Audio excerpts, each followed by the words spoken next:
Consejo de la Magistratura es un órgano equilibrado, complejo, colectivo, que debe actuar razonablemente, pero nunca debe ser un instrumento de los poderes de turno. A mí me gusta llamarla la mesa de decisión de la política judicial en la República Argentina. ¿Y por qué crees que se ha convertido en los últimos años en una especie de objeto de tironeo tan fuerte? No, hay responsabilidades compartidas. Esa es una de las principales causas por la cual el servicio de justicia no funciona como debe funcionar. La justicia nacional y federal tiene una escasez de recursos, de estructura edilicia, informática, personal. Hay una crisis de credibilidad en la justicia, estamos de acuerdo, tardanza, la baja calidad de las resoluciones. Muy bien, ¿qué hubiera pasado si no hubiera existido el Consejo? Un importante dirigente político de la provincia de Buenos Aires dijo 4 personas que no los vota nadie deciden quién elige y quién no elige por el tema de las elecciones en Tucumán y Salta. Pero no, está bien, pero estos 4 ministros no surgieron de la nada. Los eligió un presidente o una presidenta, los elevó al Senado, le dieron el acuerdo a los representantes de todas las provincias argentinas y por eso son ministros de la Corte. Yo creo que en lo inmediato hay 2 políticas de Estado que cambiarían sustancialmente el funcionamiento del Poder Judicial.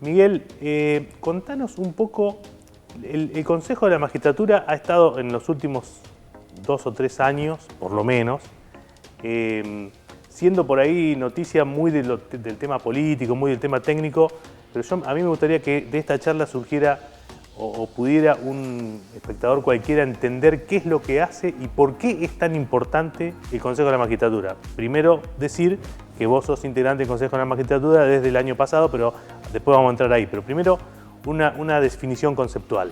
Bueno, yo creo que es un órgano de autogobierno, un pretendido órgano de autogobierno del Poder Judicial, donde es una mesa virtuosa, donde está sentada la política, senadores, diputados, la Corte Suprema, la abogacía, las universidades y la magistratura. Entonces, y el Poder Ejecutivo. Entonces, estamos todos los actores para definir las políticas que hacen al Poder Judicial. Obviamente, específicamente hace los procesos de selección para elevar las ternas, para que el presidente, la presidenta designen a los jueces y luego le dé acuerdo al Senado. También juzga la conducta y el desempeño para acusar a los magistrados frente al jurado de enjuiciamiento. También administra los fondos del Poder Judicial, que son de todo el Poder Judicial Nacional y Federal, y dicta la reglamentación para la organización de justicia. O sea, las reglas del funcionamiento interno, las pautas, pero es un órgano virtuoso. A mí me gusta llamarla la mesa de decisión de la política judicial en la República Argentina. ¿Y por qué crees que se ha convertido en los últimos años en una especie de objeto de tironeo tan fuerte, sobre todo en los últimos años, que a tal punto que, bueno, fue prácticamente un boom político la decisión de la Corte de armar una nueva conformación en la cual... Sí, volver a presidirlo. Sí. Yo fui presidente 2 veces del Consejo, en el sistema anterior, donde éramos 13 miembros. El Consejo nace con 20 miembros. O sea, la primera composición del Consejo era con 20 miembros, presidente de la Corte. En el 2006 se modifica. Sí, se modifica y se reduce a 13. A 13, sin la Corte. Fundamentalmente sin la Corte y sin las segundas minorías políticas. Por eso se rompió el equilibrio político y el equilibrio entre los estamentos.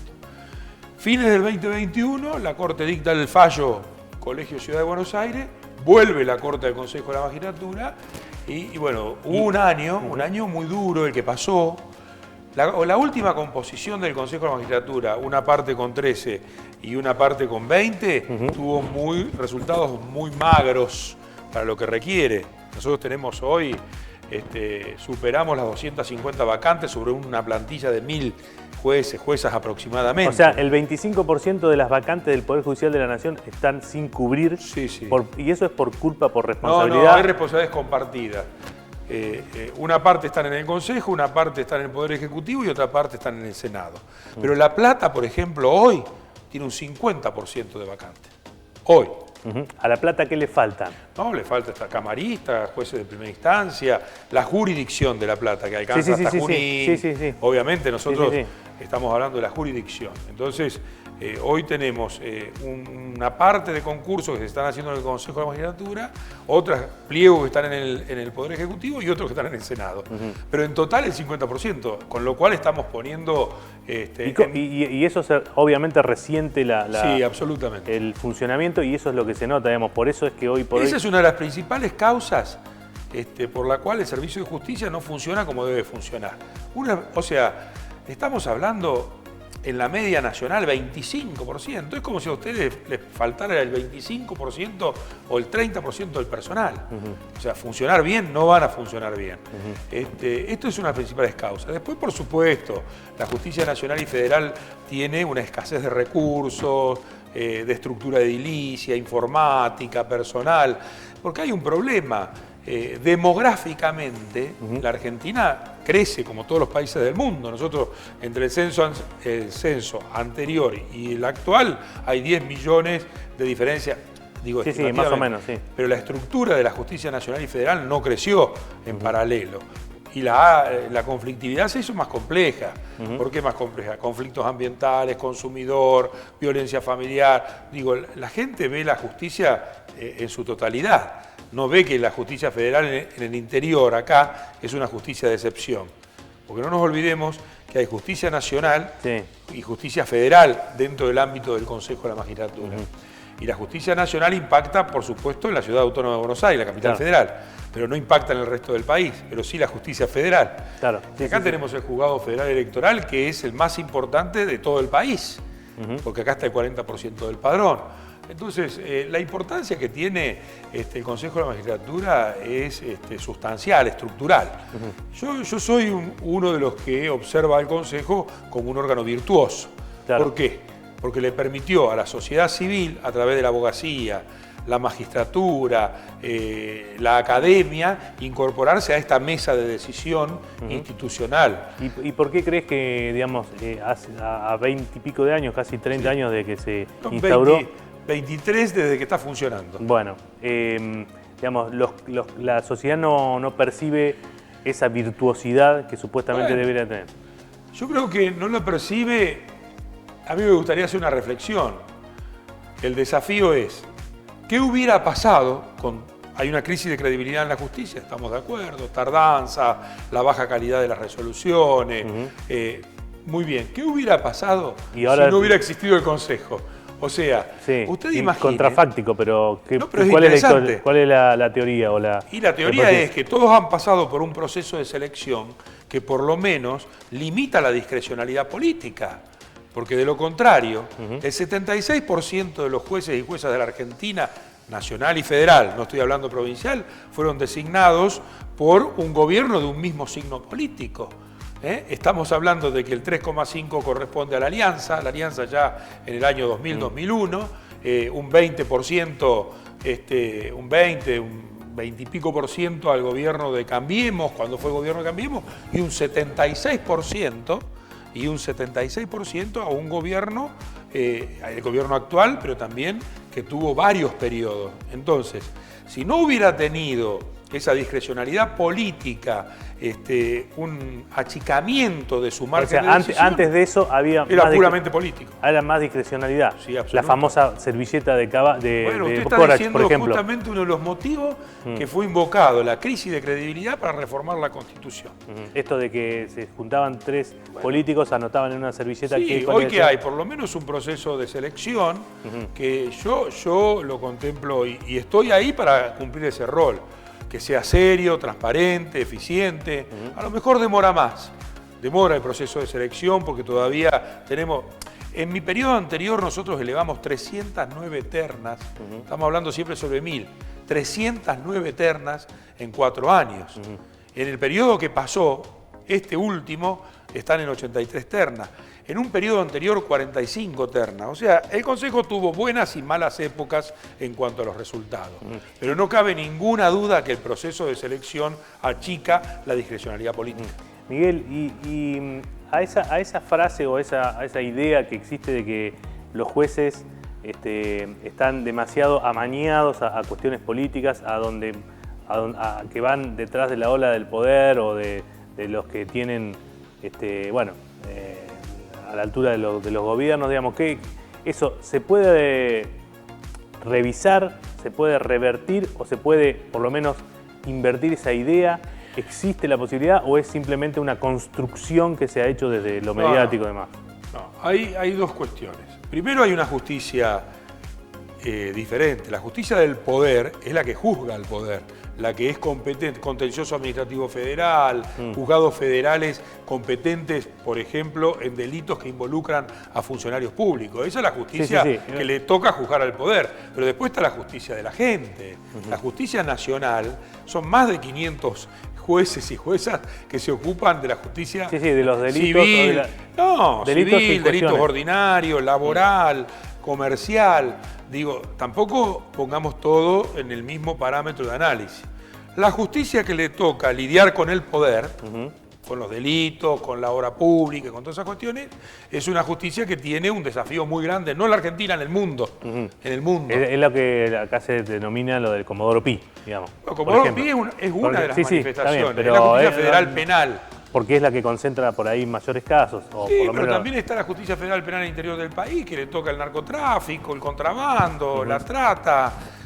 Son todos delitos del crimen organizado, que también es de suma importancia y que está siempre bajo un análisis duro, crítico. Rosario, jurisdicción de Rosario. Entonces, la justicia provincial tiene una parte del análisis del delito del narcomenudeo y otra parte la tenemos bajo el ámbito del narcotráfico. Entonces, usted tiene una manifestación en la justicia ordinaria y otra manifestación en la justicia federal. Ahora, la justicia federal no tiene la estructura suficiente para llevar adelante el servicio de justicia frente a ese fenómeno, el crimen organizado. Entonces, ¿qué hay? Hay una mirada crítica de la sociedad. ¿Y qué se ha hecho para eso? Bueno, se acaba de dar un puntapié fenomenal, que es la ley de fortalecimiento. Entonces, ¿qué va a pasar? Un nuevo Código Procesal Penal, sistema acusatorio. Una estructura de fiscalía realmente adecuada, porque se crearon 27 cargos de fiscales. Eso para la jurisdicción de la Cámara Federal de Rosario. De Rosario, bien. Que comprende hasta el norte, vamos Rafael, y hasta el sur, San Nicolás. Que entra también la provincia de Buenos Aires. Sí, son cosas importantísimas. Entonces, ese es un puntapié inicial. Después vienen 2 o 3 años para lograr implementarlo, porque con la ley no alcanza. Pero ayer lo discutía, el punto de partida sigue siendo una ley, ¿no? Que crea una estructura nueva. Pero creo que se ha dado un ejemplo, porque fue por unanimidad, todas las fuerzas políticas coincidieron. Claro que el fenómeno es muy fuerte, el fenómeno criminal al que hay que enfrentar, pero me parece que ese es el camino correcto. Yo creo que en este tema de la justicia y el poder, las tensiones existen en todo el mundo, y la Argentina no es una excepción. Claro, y la relación, ahora ya lo voy a poner en un lugar que tal vez esté un poco más comprometido, pero si usted no puede... No lo contesta, la relación entre la justicia, el Poder Judicial, este segmento del Poder Judicial que por ahí tiene más vínculo, más relación con el poder, y un gobierno como el del Frente Todo, el kirchnerismo, digamos, esa relación, digamos, ¿es saludable para un sistema democrático o es una relación viciosa o tóxica? No, primero hay que distinguir algunas cuestiones. El principio es la independencia de los poderes. O sea, cualquier poder ejecutivo, cualquier movida partidaria pretendiendo condicionar el funcionamiento de justicia, en lo teórico, en lo práctico, es mala.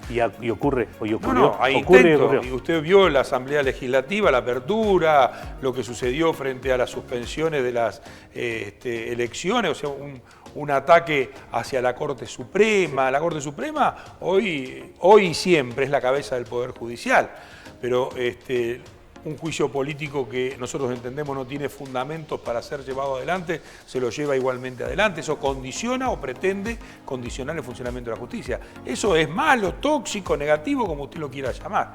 O sea, el gran desafío de las gestiones de poder es respetar ese principio de independencia. Es un desafío, porque el poder interpela al principio de independencia Claro. Porque siempre avanza o pretende hacerlo sobre el Poder Judicial. Y ahí es donde viene un tema con el Consejo de la Magistratura. No hay que dejar que el Consejo de la Magistratura sea funcional a los poderes de turno.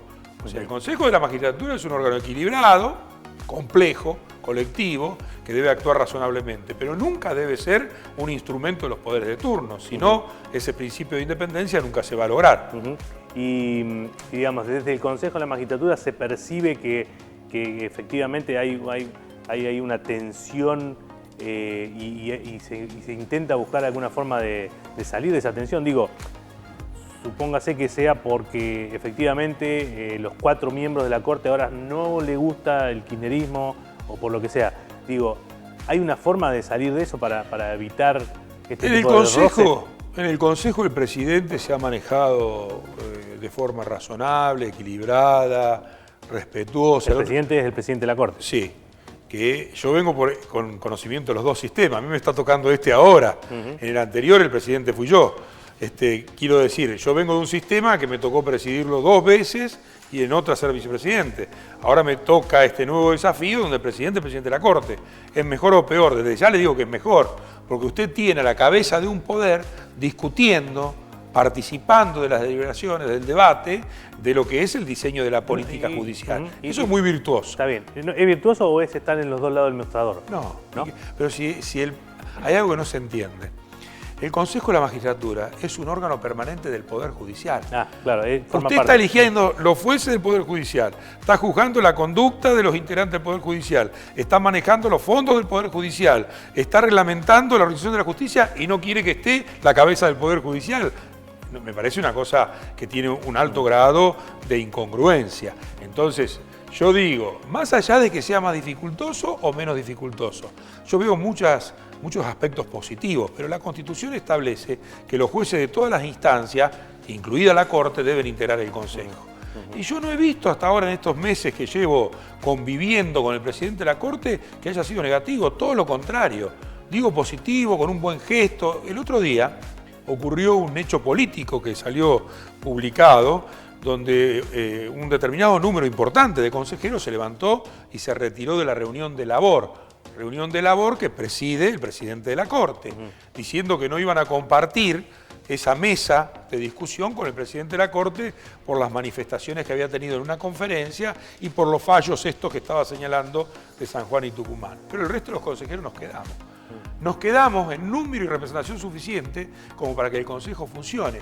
Y ahí lo que hay que observar, fíjese el peso de la abogacía, la magistratura, la academia, que han permitido que un órgano constitucional y las minorías políticas siga funcionando y que pueda dar respuesta. Entonces, es un órgano virtuoso de la democracia. Bueno, tenemos que tener un alto grado de cultura democrática. Claro. También se ha hablado de cuestiones que tienen que ver con la famosa reforma de la justicia. Se han instalado algunas posiciones, posturas. La elección directa de los jueces, que pondría, digamos, en un lugar un poco, tal vez, diferente al Consejo de la Magistratura. Veo la cara, el gesto que puso. Digo porque es incompatible con el Consejo. Claro, por eso. O usted lo elige popularmente, o usted lo elige a través de un proceso de selección que lleva adelante el Consejo de la Magistratura. Por ejemplo, hace horas nada más, un importante dirigente político de la provincia de Buenos Aires dijo 4 personas que no los vota nadie deciden quién elige y quién no elige por el tema de las elecciones en Tucumán y Salta. Digo, ¿en otros lugares del mundo existe? ¿Cómo es digamos eso? Vamos de nuevo. Estamos hablando de la Corte Suprema.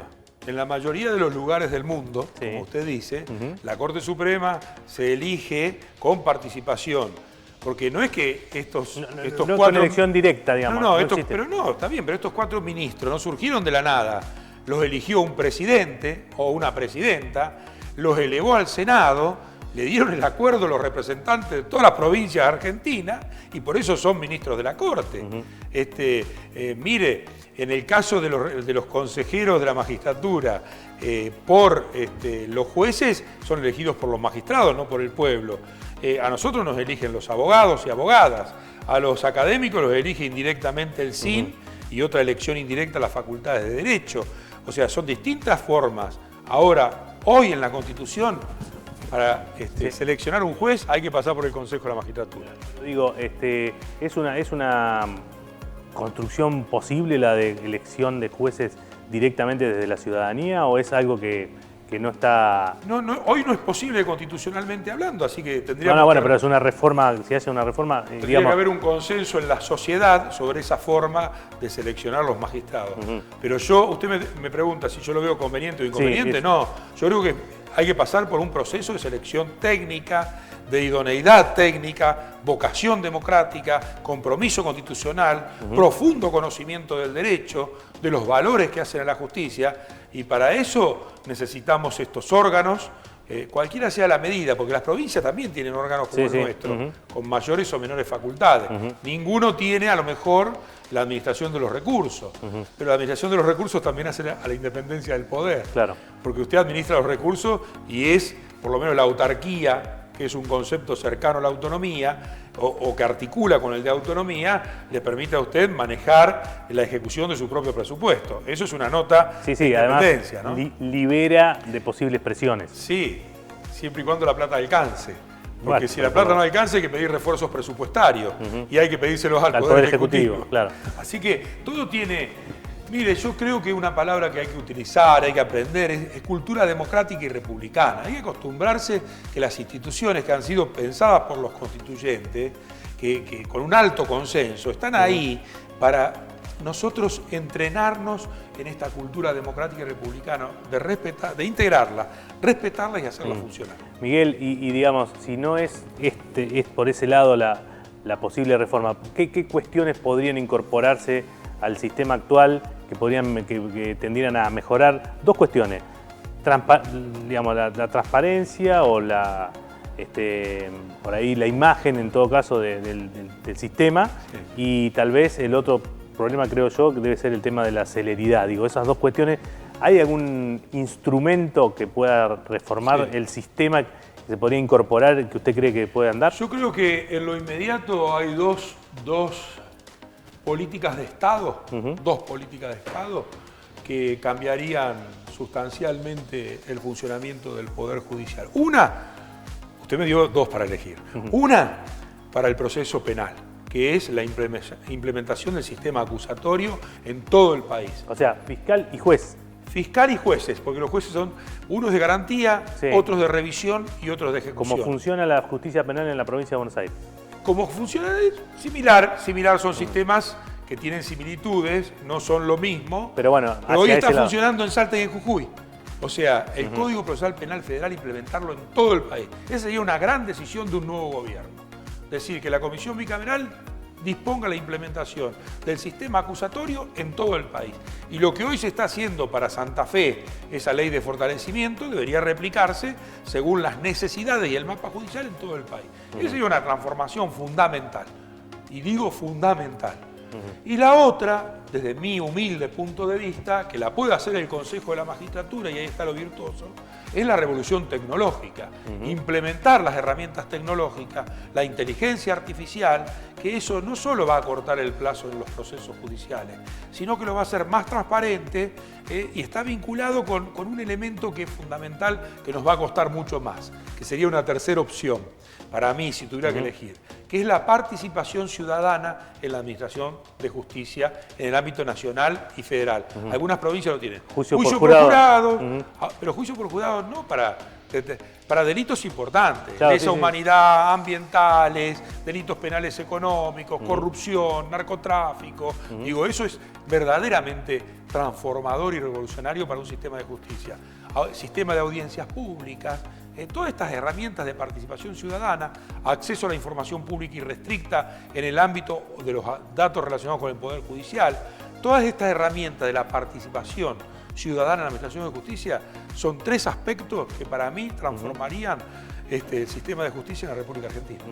Miguel, lo llevo al tema de algunos datos que me interesan sobre la provincia de Buenos Aires.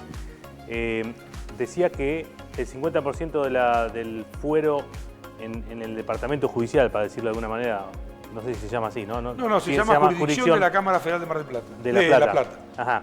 Tiene el 50% de vacantes. ¿Cuáles son los otros departamentos o jurisdicciones federales que están digamos, más atrasadas. ¿Y cuándo crees vos que podés llegar a ir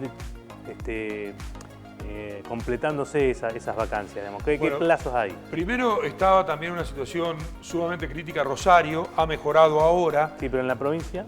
No, pero en la provincia nosotros acá lo que tenemos, después de la jurisdicción de Mar del Plata, que creo que no está en igualdad de condiciones que en La Plata, tiene también para coberturas de vacantes un número elevado, pero nosotros tenemos la Cámara de Bahía Blanca, estaría un poco mejor. O sea, claramente la de La Plata es la que está más demorada. Pero por una coyuntura, porque hay muchos pliegos que están en el ámbito o del Senado o del Poder Ejecutivo y se han acumulado algunas vacantes en este año y en el año anterior en el Consejo de la Magistratura. Por ejemplo, ahora vamos a tomar las entrevistas para la Cámara Federal de La Plata el 16 de junio, donde hay 28 aspirantes que están en la última etapa ya. Sí. Son concursos que van a solucionar el problema. Eso también hay que medirlo. No se olvide usted que la Constitución del 94, o sea, la reforma constitucional puso un tope en los 75 años. Eso en su momento provocó, estaba la doctrina FAI que podía continuar, y eso provocó que muchos jueces y juezas que llegan a los 75 años no logran la renovación, porque tienen que pedir al Ejecutivo, el Ejecutivo enviarlo al Senado y prestarle un nuevo acuerdo. Entonces las vacantes se van acrecentando. Y también no nos olvidemos que hubo determinadas definiciones legislativas sobre impuesto a las ganancias y sobre la edad jubilatoria que también han impactado sobre la cantidad de vacantes. O sea, ¿pero han impactado por qué? Porque mucha gente ¿No se quiere presentar? No, porque mucha gente decide jubilarse porque cambió el sistema jubilatorio, mucha gente decide dejar el sistema de justicia. O sea, jubilarse con el régimen anterior para no... Con el régimen que estaba vigente para no perder... Para no perder la... Sí, no perder la condición que le daba el sistema legal en ese momento. Entonces son todas cosas, un cambio de código en el año 2015, el Código Civil y Comercial de la Nación, ahora el nuevo Código Procesal Penal Federal, todo eso hace que las vacantes tengan alguna dinámica. Yo tengo un conteo particular y personal que llevo. Las vacantes son entre 45 y 60 por año. ¿En todo el sistema federal? En todo el sistema nacional y federal, aproximadamente, en un promedio. Podríamos dejarlo en 45 y estamos bien. Entonces, ¿qué pasa? Cuando el Consejo de la Magistratura... nombra menos de 45 por año. Claro, eleva menos de 50, vamos a ponerle 50, 60 por año, o el Poder Ejecutivo eleva menos de esos pliegos por año, o el Senado le presta... Ahí vamos acumulando, se produce un pasivo. Claro. Cuando me tocó en aquella época, yo asumí, fue 2015, 2016, 2017 y 2018, el periodo que me tocó. Nosotros veníamos de un periodo anterior donde en 4 años se habían elevado 45 ternas. Entonces yo lo tomo con un pasivo de 155 ternas, más las que venían de antes. Entonces 155 vacantes, más las 200 que me tocaba elevar a mí. Entonces, a nosotros, al Consejo de ese momento. Nosotros no llegamos a 350, llegamos a 309. Claro. Pero estuvimos muy cerca de recuperar el pasivo. Claro, y el gobierno también, digamos, el Poder Ejecutivo, el presidente en este caso también tiene porque la última firma la tiene él, la última decisión. Una enorme demora en la elevación de los pliegos. Ahora se han elevado una cantidad importante, bueno, no se reúnen los votos en el Senado. Porque no nos olvidemos. Claro, sí, también pasa eso, ¿no? No hay que olvidarse cuando se le habla a la gente que el Consejo se ocupa de una de las etapas, el proceso de selección. Claro. Elevamos la terna con la lista complementaria, el que designa es el presidente de la Nación y el que vota, y el que presta el acuerdo es el Senado. Claro. Y para finalizar, digamos, ¿qué evaluación hace de una corte funcionando con 4 miembros cuando originalmente tienen que ser 7? ¿Y por qué no se puede avanzar con la cobertura de esas 3 vacantes, ni más ni menos, las principales vacantes? No, pero a nivel nacional son 5. 5. Sí, o sea, hay una sola vacante que es la que se produce con la doctora Hayton y yo creo que este es un desafío del gobierno que viene. No solamente cubrir la vacante con una jueza, porque tiene que haber una representación de género, sino también cubrir la vacante del defensor del pueblo, lograr los consensos políticos para la designación del procurador general. Ya descarta que en este gobierno no va a ser. No, No, porque estamos en una coyuntura electoral, no es el momento. ¿Por qué no es el momento? Porque no están los acuerdos políticos para designar miembros de la Corte, el defensor del pueblo, el procurador general. Yo creo que hay que trabajar en esta que yo llamo cultura democrática y republicana, en el diálogo, mucho compromiso constitucional, mucho trabajo, mucho diálogo y obtener los consensos. ¿Para qué? Para lograr que las personas que lleguen con un alto grado de legitimación. Porque de lo contrario son sumamente vulnerables y volubles. Entonces yo lo que digo es que el próximo gobierno va a tener el desafío de cubrir estos altos cargos del sistema de justicia. Miguel, muchas gracias. No, gracias a ustedes.